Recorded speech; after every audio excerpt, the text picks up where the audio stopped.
Hi, this is John with WTI.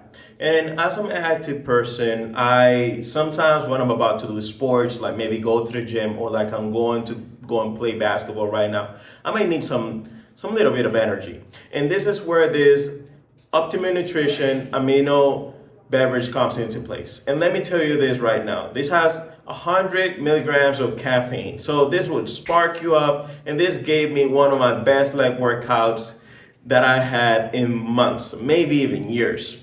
So the flavor is really good. It's low on sugar and calories. So at the same time as you're getting some nice amino acids and a nice beverage that's gonna boost your performance, because in my case it gave me a lot of energy, it gave me a lot of adrenaline. So I'm up to place and I'm right in my zone while I'm getting a workout, I'm playing basketball.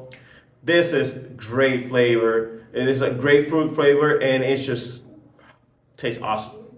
So this was John with WTI, and that was my point of view.